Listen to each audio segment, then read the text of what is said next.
Namaskar.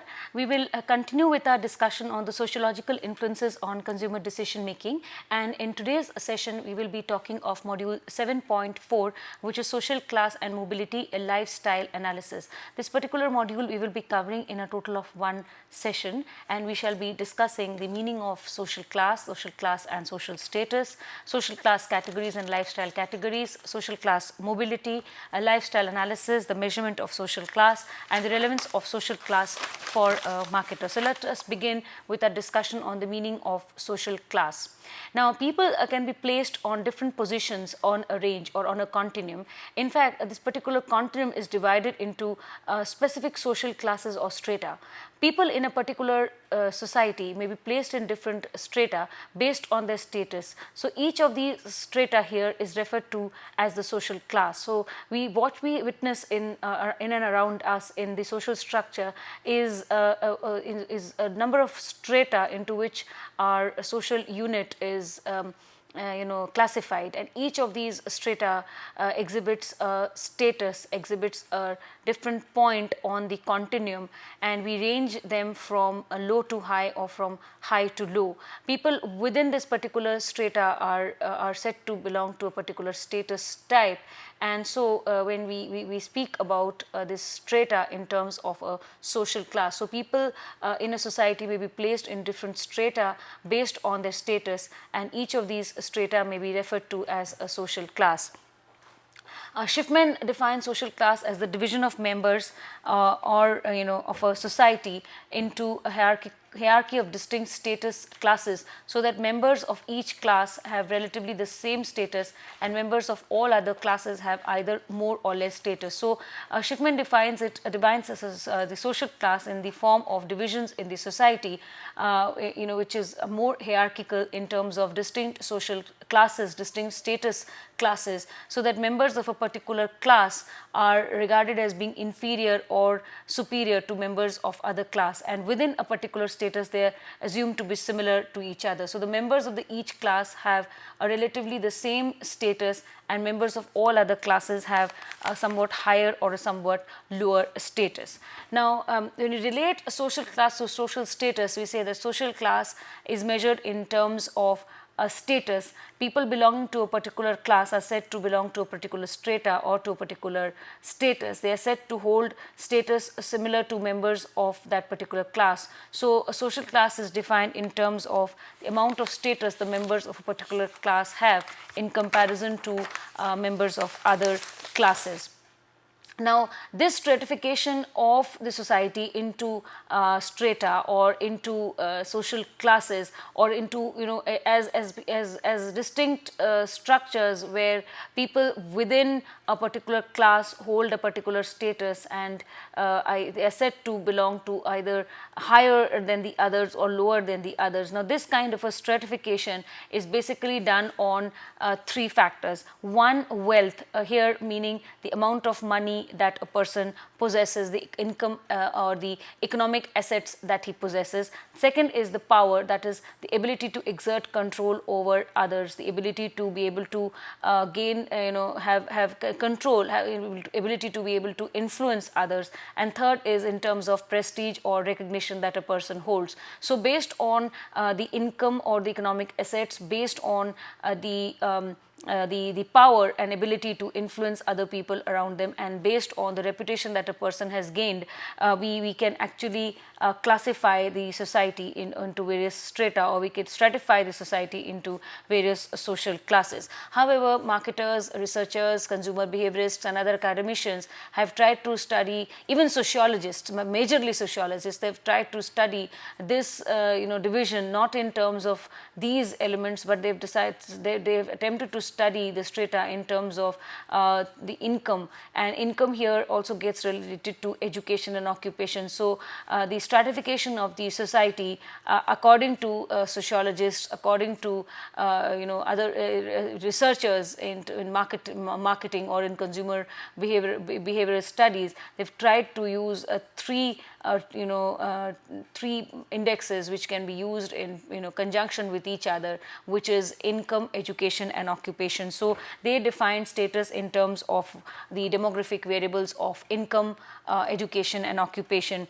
The education would determine the occupation, and the occupation would be a determinant of the income that a consumer or that a person earns or a consumer earns, and then thereby the disposable income and the savings that he has in the end of the day. So income, education, and occupation are used in conjunction with each other. While talking about the social structure, while talking about this the social class or the stratification, this has a relevance for marketers. This has relevance in terms of the buying patterns and consumption behavior, and it's very important to study to understand the dynamics of social class in terms of one, hierarchical structure, and in terms of similarity within a social class. So while we see a hierarchical structure from low to high or high to low, or we have the upper class, the middle class, and the lower class, and further divisions have also been made within upper, lower, and middle into three more or three more categories as upper, middle, upper, lower, and middle, upper, and middle, lower, and middle, and lower, upper, and lower, middle, and lower. So while these stratifications have been made, they basically represent a very hierarchical structure where these people in a society are placed in different classes, and they represent groups which are either superior or inferior, either higher or lower to them, with people in their own class being similar to them. So social classes here is hierarchical in nature, and the hierarchy ranges from low to high. Based on income, based on education, and based on occupation, the people hold these various ranks, and such that people in a particular rank are similar to others and similar to themselves and to others in their rank, and different across these ranks. So people in a particular social class view themselves as having a similar status to others in their own class, and having a status either higher or lower to other people in other classes. So they look upon themselves either equal to or inferior to others in terms of higher social classes, or superior to others in terms of lower social classes. So it could either be equal or upper, and lower or this is how the society is arranged in a hierarchical structure. The second thing which we need to discuss is similarity of people within a social class. Within a social class, people are similar to one another, and this similarity is not only witnessed in terms of income, education, and occupation, but also their values, their customs, their norms, their attitudes, their lifestyle patterns, everything, whether it is their opinions, values, norms, judgments, beliefs, general attitudes, they all are similar. People exhibit similarity with respect to all of these when it comes to people of their social class. So within a social class, people are similar to each other, and the similarity amongst So what we see is that there is a similarity amongst people of the same class, and there is a dissimilarity when compared to people of either the higher or the lower class. Now, talking about these two characteristics, one, a hierarchical structure, and two, similarity within social class. Both of these are very relevant to a marketer. In terms of hierarchical structure, each of these different slabs or each of the different strata can be looked upon as segments, and the marketers can target any and all of these segments and position their products or service offerings or their brands accordingly. So it gives them a basis for market segmentation. Also, people within a social class exhibit certain characteristics, certain norms. They are similar to each other. So in order to seek social approval, social acceptance, they like to use products or services or brands which other people in their social class are using. Especially this is true when they are other directed or they are susceptible to interpersonal influence, where they would buy such product or service offerings or brands which are being used, bought and used by people in their social class. So they look for social approval, they look for social acceptance, and they want to behave like other people in their strata. So also people begin to relate brands with their social classes. Some kinds of brands are related to be brands are supposed to be related to in terms of reputation, on worth. So some brands are looked up with a lot of reputation, with a lot of worth, with a lot of value, and that people in a particular class will try and find some congruence or some similarity with that brand in terms of the reputation, the value, the worth of the brand. So people would prefer having or buying such brands which relate to their social image, which relate to their class, and they would avoid buying such brands which relate to either the lower or the higher. So there are social class influences on the actual consumption of product and service offerings. Certain kinds of brands get related to certain kinds of strata, and people within a strata will either look up to a brand as higher in repute or lower in repute, and they'll try and buy such brands which fall in at par with their own social class and with their own strata. Also, when we are talking about the hierarchical structure, people in the lower class look upon the people in the next class as aspirational groups or as reference groups, and so the higher social class acts as a reference group for people in the lower class. People in the immediately lower strata will want to emulate the ones in the upper. This gives a market for Me Too products or imitative products or the economy versions of products for which the lower class becomes a huge segment. Also, such people aspire to become like people in the upper class, and so when they aspire to become like people in the upper class, and so they use certain kinds of product or service offerings or brands which people in the immediately upper class, upper strata, or in their reference groups are using. So this is in terms of characteristics, both the hierarchical structure as well as similarity of people in a social class hold relevance for a marketer. So it's very important to study social class or social strata and understand the hierarchical structure, which has a lot of relevance for a marketer for segmentation, targeting, positioning, for in terms of creating a reference group appeal, in terms of creating a reputation for brands which people could relate to their social classes, etc. And also people within a particular strata will exhibit certain values, norms, judgments, opinions, beliefs, attitudes which will be similar to one and to people in their class. Now let us come to the next topic here, which is social class categories and lifestyle profiles. So various classifications of social class have been proposed. I just mentioned some. Where sociologists basically have divided the society into 2 or 3 or 4 or 5 or 6 or even 9 social structures. So which of these classifications will be most useful will depend upon the purpose of the research, and also depend upon the amount of the detail or amount of descriptive that the study requires. Generally seen, researchers prefer to use a 3-tier structure where they divide the social class into upper, middle and lower. Now upper, middle and lower it means there are certain characteristics associated with each of these classes. Each social class is characterized by certain lifestyle factors in terms of norms, attitudes, beliefs, activities, opinions and behavior. They're similar to people in their own class and different across classes.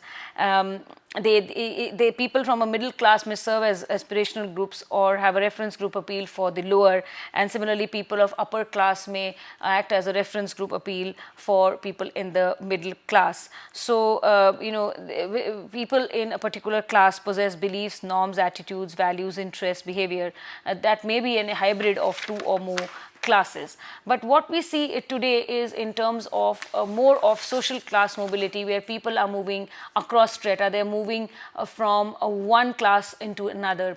Now this mobility gets exhibited in 2 ways. One, individuals can either move up or down in the social class standing across generations. While, for example, their parents may have belonged to one strata, they begin to belong to another strata. So this particular mobility is seen across generations. A father may have belonged to a middle class but the son, because of his education, because of his occupation, because of the income that he begins to earn within his own lifespan, sees himself move up the social ladder into the upper class. There is another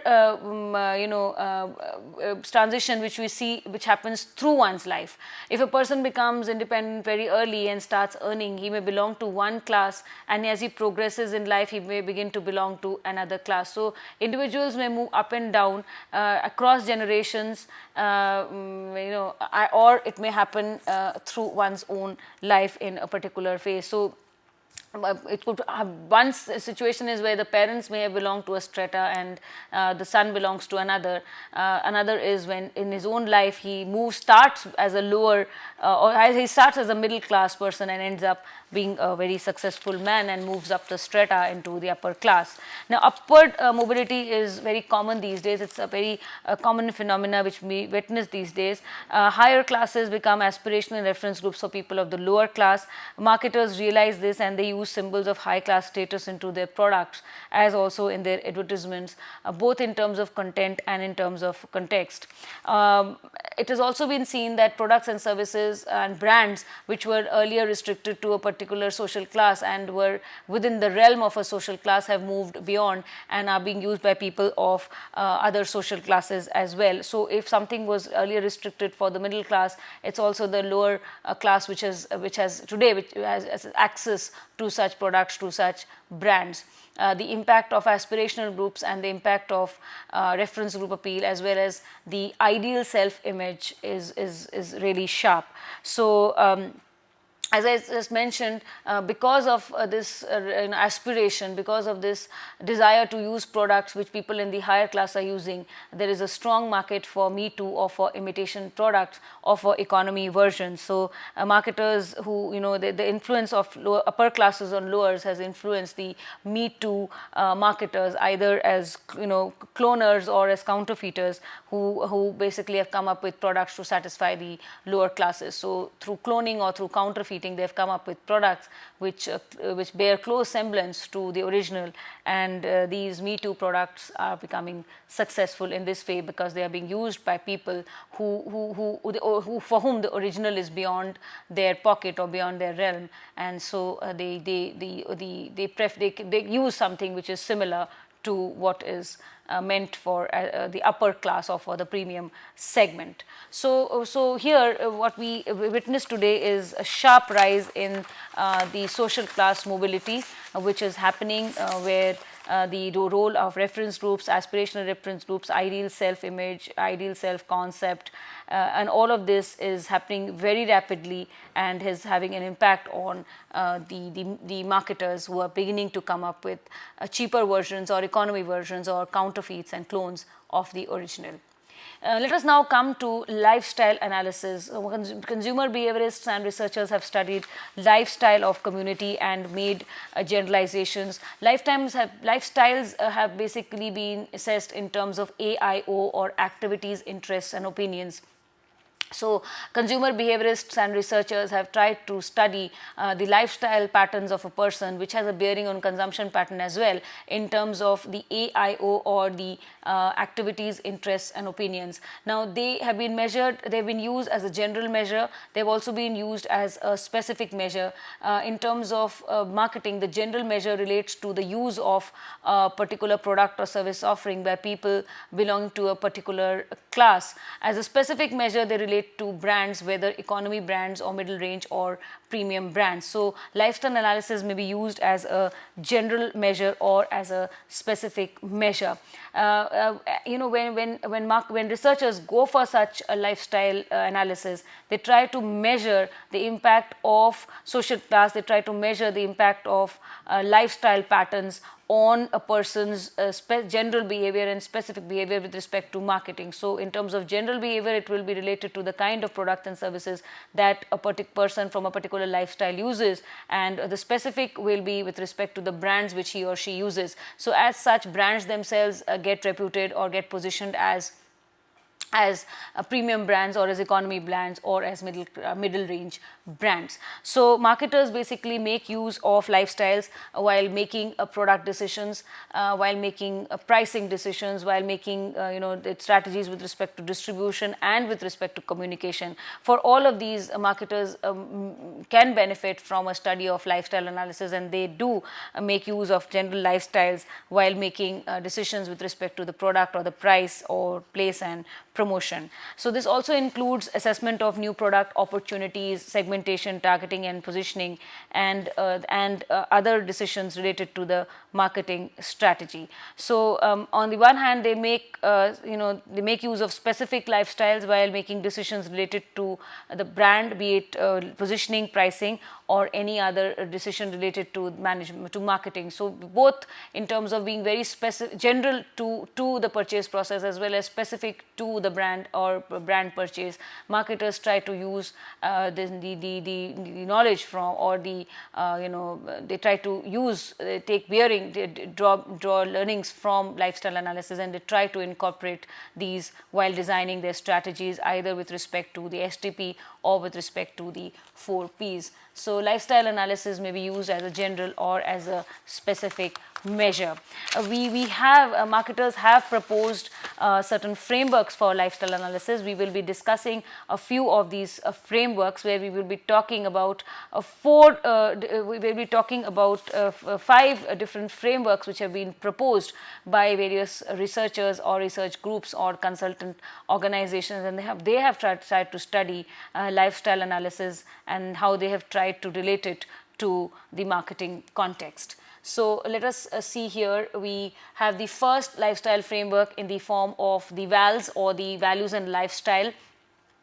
This particular framework was proposed and by in the 1970s, and was later on adapted and as Vals 2. So we will be discussing this lifestyle framework in a little more of detail subsequently. Now the goal of this framework is to segment consumers. So consumers have been segmented into 8 groups: innovators, thinkers, believers, achievers, strivers, experiencers, makers and survivors, and it is based on 2 dimensions: the primary motivation and resources. So based on these 2 dimensions, consumers are identified into 8 different segments with as innovators, thinkers, achievers, strivers, believers, experiencers, makers and survivors. This scale, which was originally proposed in 1970, was modified later and came to be known as Vals 2, where the goal here now was to segment the consumers and measure consumer buying patterns. So again, the consumers were segmented into 8 groups.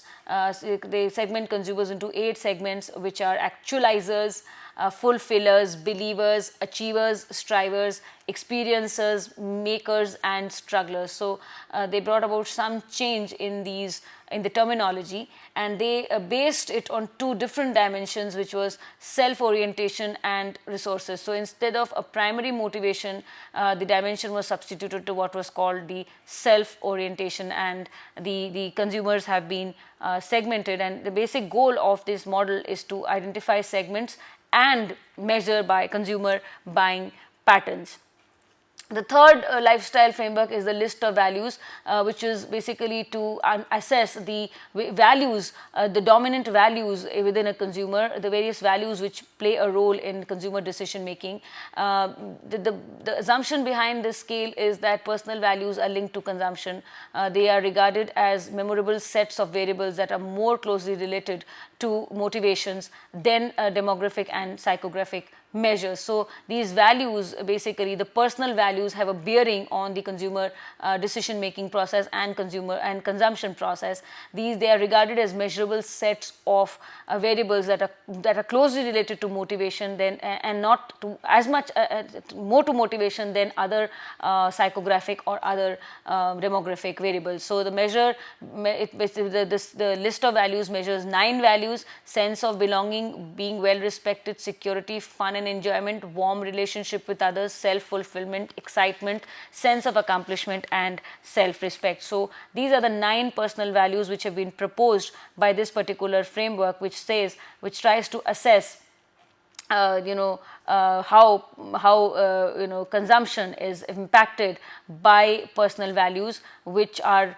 more related to motivation than to other psychographic or demographic components. Another framework which has been proposed and is very famous is the PRISM framework, which is also actually called the geodemographic analysis. This particular framework here, the goal is to analyze geographic regions and relate them to consumption behavior. So it is basically based on the assumption that lifestyle and consumption is largely determined by demographic factors, and it actually identifies 62 lifestyle clusters. So it basically relates how consumption behavior can be related to geographic regions, and how our behavior, consumption patterns are largely impacted by demographic factors. And finally, we have Yankeliewicz's monitor mind base, where this is another framework where the goal is to consider an individual's position on a set of core values with his or her life cycle stage. So where a person is with respect to his life cycle will have an impact on the core values, and the individual's position on a set of core values will be based on his or her life cycle stage. So the various values identified here include materialism, technology orientation, family values, conservatism, cynicism versus optimism, social interaction and activity, and people are grouped into 8 segments. The model basically tries to see where an individual stands in terms of these core values across different phases of his life cycle. Now we will be talking a little more in detail about the Vals and the Vals 2. This particular framework called the Vals was developed by a California-based consulting firm called SRI in 1970s, and it was finally proposed by a person by the name of Arnold Mitchell in 1978. So while it was developed by SRI Consulting in California in the 1970s, it was formally proposed by Mitchell in 1978. And while the original inventory was called the Vals, it was modified in the 1990s and it came to be known as Vals 2. So while Vals spoke about different consumer segments, Vals 2 spoke about the segments, and they related it to the measurement of consumption patterns. So while Vals spoke about the various types of consumer segments, Vals 2 was more specific to the measurement of consumer buying patterns. Now, according to according to the proponents, or according to those who proposed this framework, consumers could be of 3 kinds: the need directed, the outer directed, and the inner directed. The need directed are those who make purchases based on their needs and wants, solely on their needs and wants. The outer directed are are those consumers who make purchases on the basis of how others view them. They make purchases on the basis of perception about how others view them. And the third is the inner directed, who make purchases out of their own inner values or their inner beliefs and their inner needs. So the Vals here basically was a system of grouping the US adult consumers into these various categories according to their sociological or their psychological orientation. And this particular framework provides tremendous inputs to marketers, especially in the area of communication strategy, the message content and the message context, as well as the choice of the media. So according to the proposers led by Mitchell, the consumers could be divided into 3 categories: the need directed, the other directed, and the inner directed. The need directed, who are driven solely by their needs and wants; the inner directed, who are basically propelled by their own inner beliefs and inner motives and inner values; and the other directed, who basically act out on the basis of the perception of what others feel or say of them.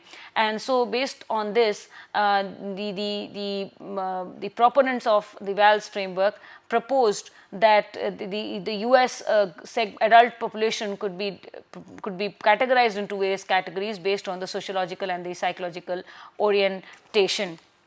Now, the Vals basically classifies individuals in two dimensions.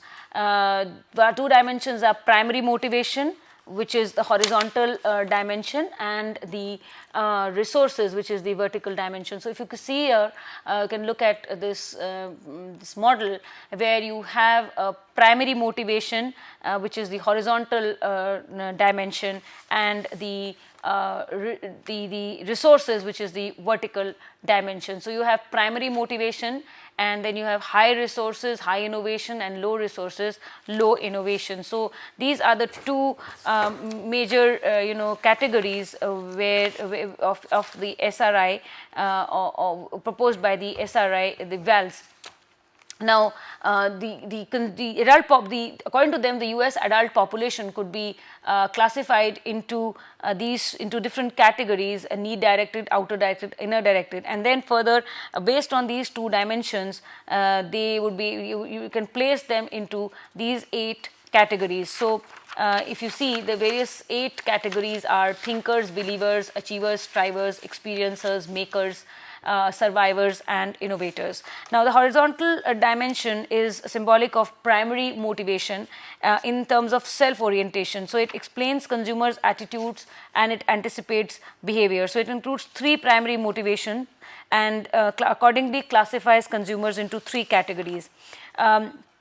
Consumers are motivated by ideals. Such people are actually driven by knowledge, beliefs, and principles rather than by feelings and emotions. So, the principle oriented includes groups that are called thinkers and believers. Now, the thinkers and believers are motivated by ideals, they are driven by knowledge and beliefs and principles, and such people who conform to the ideal or to knowledge, beliefs and principles will be either thinkers or believers. Consumers are also motivated by achievement. Such people are driven by demonstrating success to others, and such people are called achievers and strivers. And then there are consumers who are driven by self-expression, which where people have a desire for social or physical activity, variety, risk-taking, and such groups will have to be known as experiencers or makers. So, you have people driven by ideals in the form of thinkers and believers, people driven by achievement in the form of achievement and strivers, and people driven by self-expression or desire for social and physical activity, and they are included as experiencers or makers. Now, there are another 2 groups of people, the innovators and the strivers. You can see at the top of the rectangle, we have the innovators who have such high resources that they can have any of the 3 primary motivations. And at the bottom of the rectangle are those who are referred to as survivors, who live satisfied and contented, and they are very low on all of these primary motivations. So, innovators are going to be very high on these primary motivations, and the survivors are going to be low on these resources. They are going to be more self-satisfied and contented. Now, if we go beyond, if you see, the vertical dimension here classifies the population on the basis of the extent to which they are innovative and have resources like income, education, self-confidence, intelligence, leadership skills, and energy. So, apart from demographics like age, income, and education, consumer behavior is also impacted by psychological traits, and traits like energy, self-confidence, intellectualism, novelty seeking, innovativeness, impulsiveness, leadership, and vanity will all have a role to play in consumption behavior. So, the demographic traits as well as the psychological traits will determine an individual's resources. So, the resources here imply the demographic as well as the psychological traits. The various levels of resources will enhance or will constrain his or her primary motivation. Thus, the vertical dimension reflects the ability of the individuals to pursue their dominant self orientation. So, here we have the resources or the innovation which is going to actually have an impact on the primary motivation, whether it is going to be ideal or whether it is going to be achievement or whether it is going to be self-expression. So, resources here will be demographic and psychographic traits, where in case a person is high or low on them will have an impact on the primary motivation and whether he is driven towards ideals or achievement or self-expression. Now, based on this, individuals are placed, as we have seen, on 8 psychographic segments: innovators, thinkers, believers, achievers, strivers, experiencers, makers, and survivors. So, innovators are those who are highest on resources and innovation.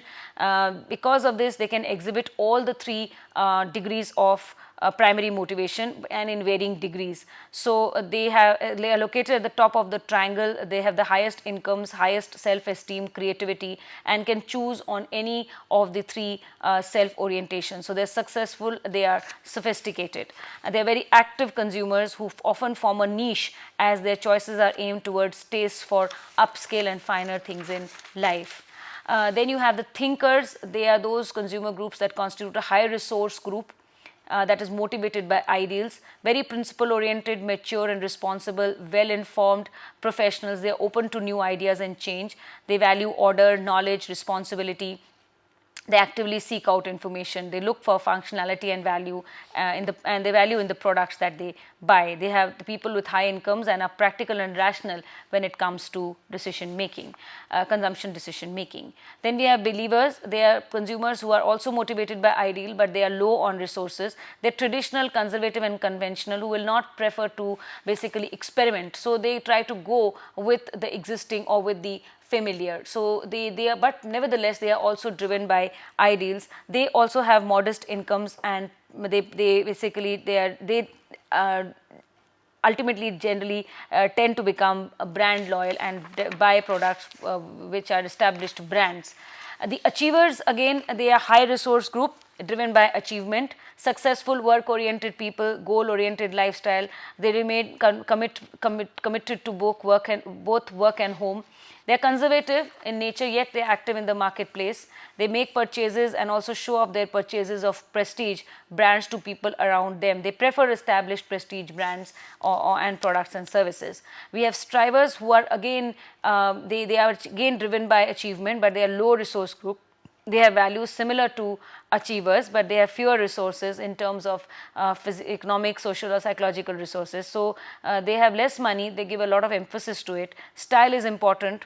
They are also very concerned about what people have to say about them or what people have to think about them. They are concerned about the approval and opinions of others, and they are active consumers and view shopping as an opportunity to show off their ability to buy. They are also fun loving and lack skills, and they focus on moving ahead in their job and in their career. We have the experiencers, who are high resource group, again more motivated by self-expression. Age wise, they are regarded as the youngest of all consumer segments, very energetic, enthusiastic, impulsive, and being high on resources, they spend heavily on shopping, fast foods, entertainment, clothes or hobbies, and they like to take risks, and they become very excited about purchase of new products and service offerings. And then there are makers, who are again driven by self-expression, but they are low on resources. They remain confined to work and family. They value self-sufficiency, and as consumers they are not impressed by articles of material possession. They are very practical in nature, and they appreciate products that have only functional and practical value. They are also very skeptical about new products. And then we have the survivors, who are located at the bottom of the triangle, and they are the groups that fall lowest in terms of resources. They have very few resources, and they are thus located below the rectangle. Age wise, they are the oldest. They believe that the world would change too rapidly, and they are very conservative, very narrow minded, and as they are low on resources, they are very cautious as consumers. They prefer to the familiar. They prefer to remain brand loyal, and they're more comfortable with the familiar. So if you see, we have these different classes, these different customer groups or customer segments, and based on the two dimensions, which is the primary motivation and the resources or the innovation, we can classify based on these vertical and horizontal dimensions. We can classify these consumer segments into these 8 categories. Now, if we go a little beyond, this particular model was modified by the Stanford Research Institute, the SRI, again in the 1980s, and it was proposed as Vals 2 in 1990s. So basic objective of Vals 2 was to identify relationship between consumer attitudes and purchase, and thereby measure buying patterns. So while the major motive of Vals 1 was to identify segments, the second was the Vals 2. The major objective of Vals 2, which was an improvised version, was basically to measure consumption patterns and to measure consumption behavior. So it is being successfully used by companies all over the world to understand lifestyle patterns, interests, and this through measurement of such lifestyles, through measurement of such consumption patterns and consumption behavior, marketers are able to design strategies, primarily promotion strategies. Vals 2, which was modified, which was adapted in the 1990s, brought about such changes. It basically attempts to profile consumers by grouping them into three orientation: the principle oriented, the status oriented, and the action oriented. And each of these groups is based on two dimensions: the self orientation and resources.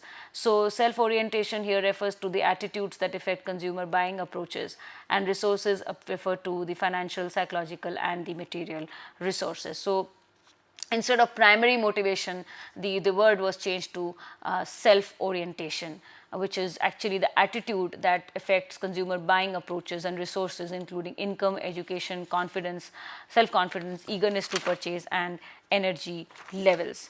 So based on the self-orientation and the amount of resources, consumers were classified into any of these three kinds, be it principle-oriented, status-oriented, or action-oriented. And similar to Vals, the newer version again classifies the US adult population based on the demographic and lifestyle factors into 8 segments, but some of these, the terms changed. We have actualizers, some of these terms change. We have actualizers, fulfillers, believers, achievers, strivers, experiencers, makers, and strugglers. So it is again proved to be a very successful classification scheme. Now this brings us to a conclusion on lifestyles, but let us move further and see how do we measure social class, or how do we measure lifestyles. So this has been a subject of debate amongst researchers. Researchers have not been able to agree on a single methodology because because varied classifications have been proposed. There are a large number of classifications in form and number, and there is a lack of clarity with respect to the underlying dynamics. So various techniques have been used to measure social class, and these techniques are subjective, reputational, and objective measures. Talking about the subjective measures, it requires a self-assessment on the part of the individual who is asked to specify which class does he belong. So, the question could be like, which of the following best describes your social class, low, middle, or upper? So, if a question like this is asked to a consumer and he is asked to self-assess himself, he would give an answer, and this would be regarded as a subjective measure. So this person here is asked to estimate his own social standing and specify his own class, social class position. Problem with this particular approach is that it leads to a lot of responses falling mid-range. Okay, so a lot of people will play it safe and say, oh, we belong to the middle class, we belong to the middle range. So this is the problem, asking somebody which is the social class to which you belong, low, upper, or middle. People would generally be feel safe and say, oh, we are in the middle class, or we belong to the middle class. So this is a problem, a lot of responses or a lot of consumers getting concentrated in the mid range, where when people are asked to self-assess themselves. The second approach is a reputational approach, which requires independent informants in the society to identify and make comments related to social class membership of people in the community. So some they select informants in the society and they ask them to make judgment about certain kinds of people. Maybe it could be a farmer, or it could be a artisan, or it could be a shopkeeper, or it could be a teacher, or it could be could also be a businessman, or expert, or or even a very successful and famous person like a well established politician or a doctor or anybody. So some respondents are chosen, they are called as informants, and these informants are asked to talk about certain subjects, be it, as I said, farmers or artisans or businessmen or doctors or teachers or anybody, and the key informants help in providing an answer to what standing these people have in the society. So the social researchers make use of informants within the community and ask them to make judgments about class membership of other people. The problem with this is that it lacks reliability, it proves to be impractical as a method, and unlike sociology, the consumption pattern result behavior may not always be assessed correctly by observers. So this is a problem.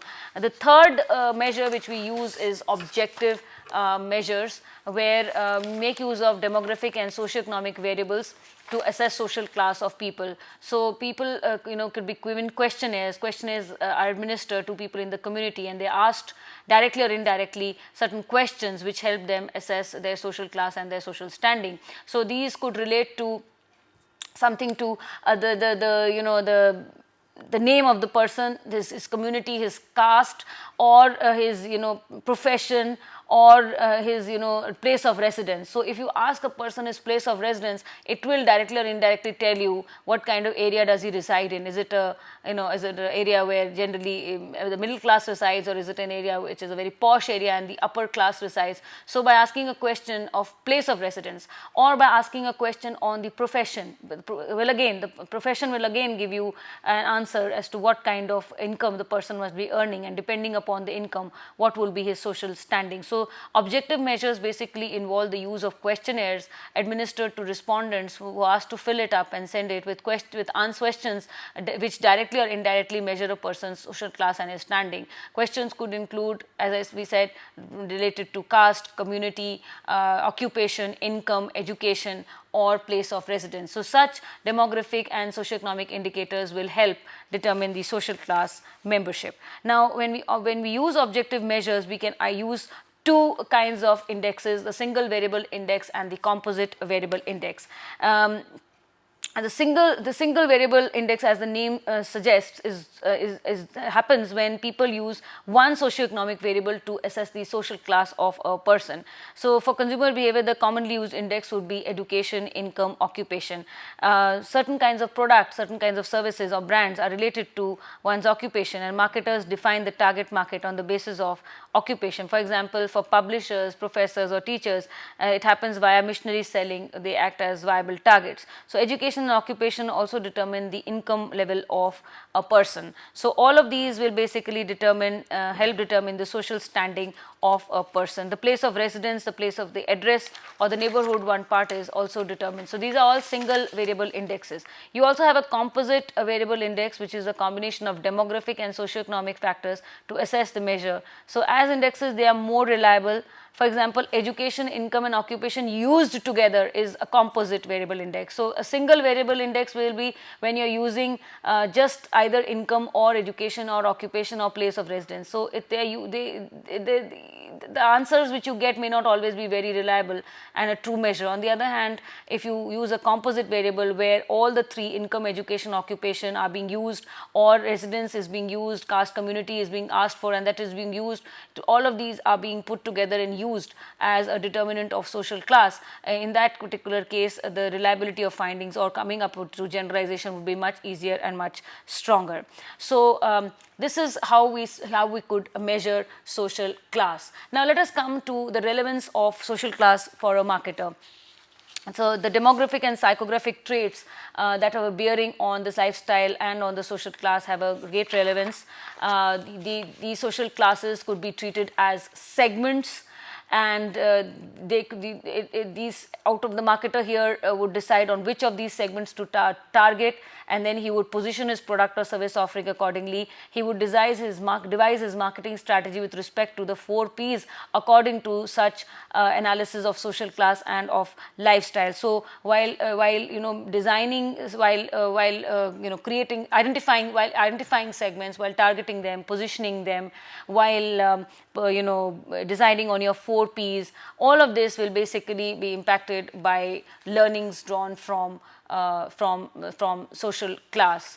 So a marketer needs to cater to each of these segments in a different manner. He has to design the 4 P's in the manner that leads to maximum benefits. Each of these segments have different set of attitudes, values, likes, dislikes, consumption patterns, and they would even vary in terms of priorities, in terms of activities, in terms of interests and opinions. And while people in a particular class conform to others in their own class, they also tend to emulate people in the upper class or in the just above class. So those act as aspirational groups, and they all are very important for a marketer. Now let us come and talk a little bit about the real life applications of social class. We will talk about in terms of product and services, hobbies and interests, and orientation towards spending and buying, saving patterns.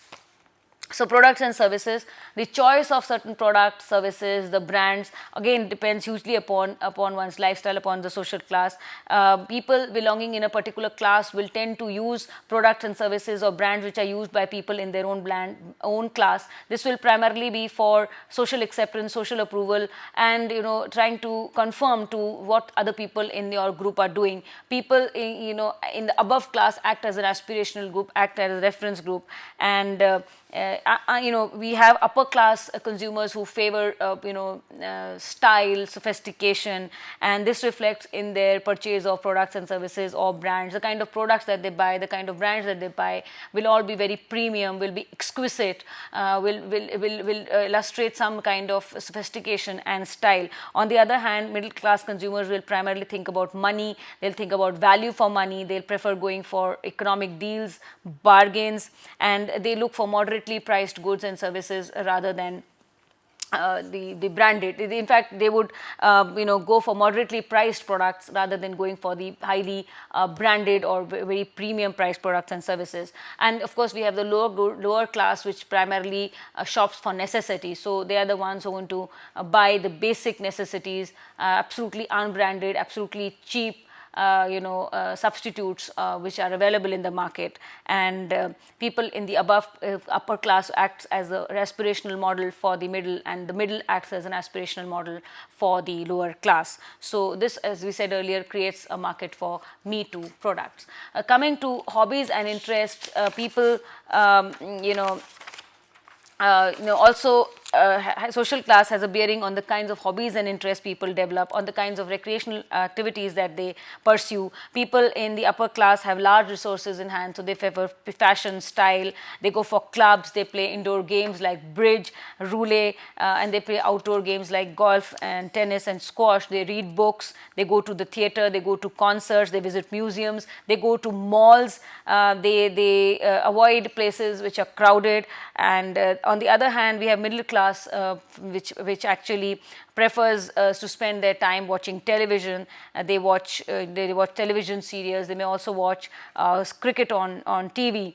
And the middle class here pursue hobbies like needlecraft, and they also have their small gatherings in the form of small neighborhood kitty parties. So their primary interests revolve around cooking, or say gardening, or looking after children, looking after home. Men also involve themselves basically into earning money, so they don't have much time for these leisure activities like going to clubs, or owning membership to premium clubs and playing golf and bridge there. So they don't have the time. And of course, you have the lower class, which totally relies on the television, if at all, if not owned by self, owned by one which is owned by the community. Coming to orientation towards spending and saving, social class membership affects the consumer's attitude towards saving and spending. With the upper class consumers better off in terms of finances, their saving and spending patterns are futuristic in approach. They invest in stocks, real estate, as well as in very prestige goods or in very luxurious goods. On the other hand, you have also, while they're making payments, they prefer payment through cards, through credit cards, not as not because they don't have money, but because they won't want to carry money. So they want to keep their wallets very light, and they want convenience all the way around. So first they use their credit card as a pure substitute for cash. So middle class, on the other hand, looks for more rational benefits, looks for more functional benefits, and they enter into purchase activity out of need, and they make the decision very rationally, and they buy only and only when they have enough money to spare and to buy. They are generally conservative. They prefer taking lesser risks, and today, of course, things are changing, and we find a large number of customers, middle class customers, who are also buying right now kind of an attitude. They earlier it was that they used to buy when they had enough money to spare and save, but now the trend has changed where they are preferring to buy, and thanks to the credit card and thanks to easy availability of finances, they buying on on EMIs. So we find a large number of consumers today, middle class consumers, who are also using credit card as a means to buy now and pay later on. And then we have the lower class, which has very meager resources. They don't have much to spare, and they spend money they on their basic necessities. If they save money, they save money for a rainy day. In most cases, they don't have money to save, but in case they do, they keep some money for the rainy day. So while if you see, while the rich or the upper class uses the credit card as a substitute for cash out of convenience, the middle class uses credit card as a necessity. And while the upper classes clear their credit card bills every month, middle class they look for EMIs or for installments. So this is with respect to the orientations towards the marketplace, how the social class has an impact towards purchase of products, services, spending patterns, savings, investments, hobbies and interests, and so forth. This brings us to a conclusion of our session on social class, mobility and lifestyle analysis. So now let us come to the references. We have Loudon and Della Bitta, Consumer Behavior 4th edition, Tata McGraw-Hill; Peter and Olson, Consumer Behavior and Marketing Strategy, McGraw-Hill; Schiffman and Kanu, Consumer Behavior, Prentice Hall; and Wells and Prensky, Consumer Behavior, John Wiley and Sons. Frequently asked questions: what do you mean by a social class? Discuss the dynamics of a social class. Coming to a quiz. Section A, true false. 1, in terms of marketing, the general measure of lifestyle relates to the use of product and service offerings by people belonging to a social class. So is it a true or a false statement? This is a true statement. 2, the Vals classifies consumers into 3 segments, true or false. This is a false statement. 3, the Vals framework essentially provides for demographic segmentation. True or false. This is again a false statement. Fill in the blanks. 1, social class is measured in terms of dash status. 2, lifestyles can be assessed in terms of activities dash and dash. So activities, interests and opinions. 3, according to Vals, consumers could be of 3 kinds. 1, dash 2, outer directed; 3, inner directed. The answer is need directed. 4, Vals 2 attempts to profile consumers by grouping them into 3 orientation categories: principle oriented, status oriented and dash oriented. The answer is action oriented. Multiple choice questions. 1, which of the following statements about list of values scale is false? 1, A, the goal of the scale is to assess the dominant values of a consumer. B, it measures a total of 9 values. C, it is based on the premise that personal values are linked to consumption. D, none of the above. So answer is none of the above. All these statements are true. So the answer is D, none of the above. None of the above is false. Okay. 2, the Vals is based on 2 dimensions, viz. Primary motivation and secondary motivation. 2, primary motivation and resources. C, self-orientation and resources. D, none of the above. So answer is B, primary motivation and resources. Coming to short answers. 1, write a short note on social class mobility and on lifestyle analysis. 2, consumer researchers define status in terms of 3 demographic variables, name them. So it is income, education and occupation. 3, discuss the relevance of a hierarchical structure in the social class for a marketer. 4, mention the few commonly used lifestyle analysis tools. So you have Vals, Vals 2, list of values, Prism and Yankelovich's monitor Mindbase. 5, the Vals includes 3 primary motivations and accordingly classifies consumer population to 3 distinct types. Name the motivations. So motivations are ideal, achievement and self-expression. 6, name a few measures used to measure social class. So subjective measures, reputational measures and objective measures. And 7, the objective measures of social class may be divided into 2 categories. Name them. So single variable indexes and composite variable indexes.